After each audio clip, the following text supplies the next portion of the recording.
Without further ado, it's time for our weekly show of Goku Dissection, where I give you the information you need to come to your own conclusions while I work on explaining my own conclusions. On the very first page, specifically Volume 1, page 5, we see Goku rolling along on a log he had just recently cut off. Here we see how in tune with nature he is, as the animals around him don't run in fear but rather play happily.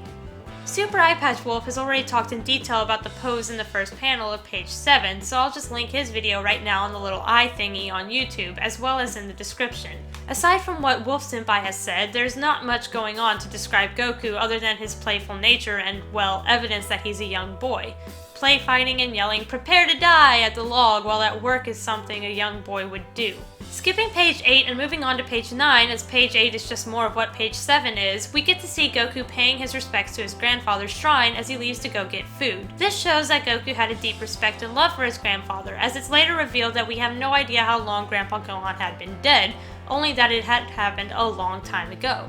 It's safe to assume that Goku has been paying his respects to his grandfather as just another part of his routine for a long while. The next couple pages are just more signs of his wild nature, so we're skipping those and going straight to page 15. Here we get our first look at Goku's history. This moment of him calling a car a monster and Bulma a witch was purposefully placed to show us that Goku has been living outside of civilization for as long as he's had memories. If that wasn't enough, on page 19, he straight up asks Bulma if she is from civilization, further proving the point that Goku is not. On this same page, we get a peek at Goku's kind and respectful nature as he offers to feed Bulma. He wasn't prompted, he just instinctively knew he should offer her some food. Key phrase being, he wasn't prompted. On page 20, we see Goku's extreme reaction to Bulma grabbing his grandpa's Dragon Ball, showing just how important this object is to him. As a side note, Bulma was being really rude, grabbing something that isn't hers, but this is a character analysis of Goku, not of Bulma. Skipping the exposition to page 23, we see once again how important this Dragon Ball is to Goku. Keep in mind that Goku has every right to hang on to this memento of his grandfather and to refuse Bulma. On the same page, we get to see Bulma trying to use sexual appeal to win Goku over, and it fails. This drives home the fact that Goku is a late bloomer, as we learn later that he's 12 years old, where it's reasonable to assume that a boy has yet to feel any sort of sexual desires. It's totally possible that he just hasn't hit puberty yet. Page 25 shows Goku acting like the little kid he is as he laughs at Bulma's name. Once again, he's just acting his age. Kudos to Toriyama for getting that right. Even Bulma recognizes this as being a kid being a kid. Pages 30 and 31 show us Goku's overly trusting nature. This is something that shows its face even as he's an adult later in the series. Goku tends to believe the best in people first and foremost until they act aggressively towards him like the monster that went after his fish. Next we see Goku's problem-solving skills as he thinks to use the motorcycle to fly. Oh, but that's right, Goku's a complete idiot who can't think of anything, right guys? Or did you not read Dragon Ball? Sorry, there's my sass for the day. I have to do something to keep this entertaining, you know? He also thinks to use his Noibo to catch Bulma, proving that Goku is no idiot.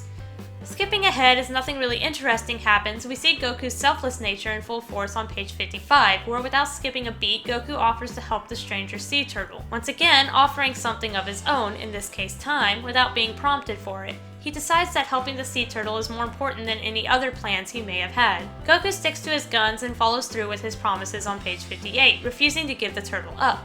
The sea turtle has done nothing for Goku, so there's no reason for him to go out of his way to help him like this, but Goku does it anyways. Page 66 is where Roshi describes to Goku that only one who is pure of heart can ride the Kinto-un. I have a video idea in mind for what pure of heart means, but it's something that you just have to understand, and if you don't, I'm not equipped currently to explain it. So we're just gonna leave that be and continue our analysis of Goku, hoping that the idea of pure comes across as we do. On page 67, we get to see Goku's impulsive nature as he jumps onto the Kinto-un full blast without second thought. This is further amplified by his quick use of the cloud. Ah, page 81, the first instance of Pat Pat. This is just pure innocence at play. Nothing more, nothing less. This is a lesson that Goku needs to learn, and as we all know, it takes him a while to learn it. For the rest of this encounter, we see Goku sacrifice his comfort to go through with the plan Bulma came up with, regardless of his own ideas of how to handle things. Almost 20 pages later, on page 97, we see Goku being able to reason. He's noticed that this guy keeps stalling, that he keeps talking, so Goku has figured out that Oolong is actually pretty weak. We see on page 102 that Goku knows his manners. Yay! He wouldn't know to tell Oolong to apologize if he himself wasn't raised to apologize. Page 112. Here's another instance of Goku coming up with the ideas. During the fight with Yamcha, we learn that Goku loses his energy when he's hungry. This really doesn't tell us much about his character, but it is an interesting tidbit to remember. Page 136. Goku is shown to be an open book, naive child who tells Oolong everything about the Dragon Balls without second thought of secrecy. Page 149. Here we see Goku getting frustrated at Bulma. He appreciates Oolong staying up all night guarding them, and this isn't the first time Goku has been frustrated with her, but it's the first time that he's doing it in someone else's stead. Page 152. We see here that Goku is a very curious child, another thing that's been shown to us before but is worth mentioning. Page 155. Goku here is shown having an outburst. We're gonna keep an eye on these, as in the stream it was noted that they didn't happen often. And here, on this very specific panel, we see the serious face he makes when he's about to fight when he himself is angry at something. And then we see more of Goku being a child. Again, a child. This is a really hard part of the series to dissect Goku's character, if you haven't noticed, because of how he's being a child simple Goku is. Pages 156 and 157. This is an interesting fight because Goku's expression keeps changing from that serious expression I mentioned just now and a fun grin showing he's having a good time. Let's talk about how this is a perfect representation of Goku's character. Yes, he loves to fight and enjoys it, but he also is serious about the fights that matter. Being able to enjoy something doesn't take away our knowledge of a serious job. It's important to remember that this is how Goku handles such situations, switching between okay, be serious and having a good time.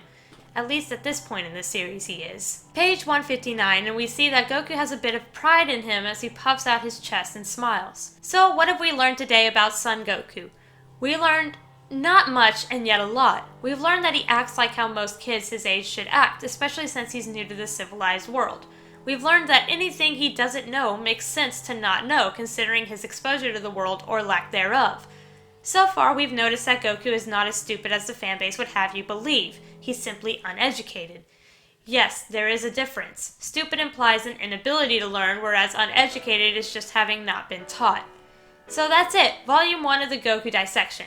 Let me know what you think, what you want to see change for future episodes, and what you think of the current episode's format. With this format, I plan to equip you, the audience, with the information you need to come to your own conclusions about the character while talking about my own conclusions. See you next week!